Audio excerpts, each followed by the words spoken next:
सप्ताह में 7 दिन होते हैं, तो संडे के बाद मंडे, मंडे के बाद ट्यूसडे, ट्यूसडे के बाद वेडनेसडे, वेडनेसडे के बाद थर्सडे क्यों आता है भाई? और ये तो पूरी दुनिया मानती है ना। अब आप बताइए, अगर कोई लॉजिक इस बात का हो, संडे पहले आना समझ में आता है, सबसे प्रमुख ग्रह।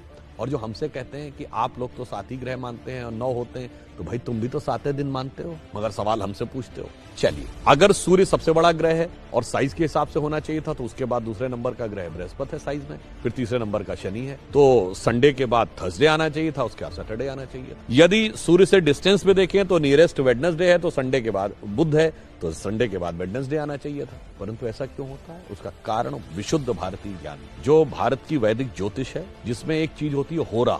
जिन्होंने थोड़ी बहुत एस्ट्रोलॉजी पता होगी उन्हें पता होगा, होरा शब्द जो है इसी से ही ग्रीक में हॉरोस्कोप शब्द जो अंग्रेजी में आया है वो होरा से ही आया है। अब होरा ये होती है कि यदि सूर्य की पहली होरा है तो 24 घंटे के बाद जब 25वां घंटा लगेगा, यानी नेक्स्ट ये जो फर्स्ट होरा होगी वो होगी चंद्रमा की। फिर चंद्रमा के बाद जो नेक्स्ट 25वें घंटे में पहली होरा आएगी वो आएगी मंगल की, मंगल के बाद बुध की। एग्जैक्टली जो वैदिक एस्ट्रोलॉजी के होरा के कैलकुलेशन का जो सीक्वेंस है कि सूर्य, चंद्र, मंगल, बुध, बृहस्पति, शुक्र और शनि, उसी सीक्वेंस में ये हफ्ते के 7 दिन हैं। और ये हम सब ने सुना भी है, ध्यान किसी ने नहीं दिया जब हम पूजा करते हैं अपने घर में। और तो वो नवग्रह शांति का मंत्र सब लोग सुने जरूर होंगे पंडित जी के मुंह से, ध्यान नहीं दिया होगा। उसमें क्या है? ब्रह्मा मुरारी त्रिपुरांतकारी, भानु शशि भूमि सुतो बुधश्च, गुरुश्च शुक्र शनि राहु केतु, सर्वे ग्रहा शांति करो भवन। सबसे पहले क्या है? भानु यानी सूर्य, शशि यानी चंद्रमा, तो मंडे के बाद, संडे के बाद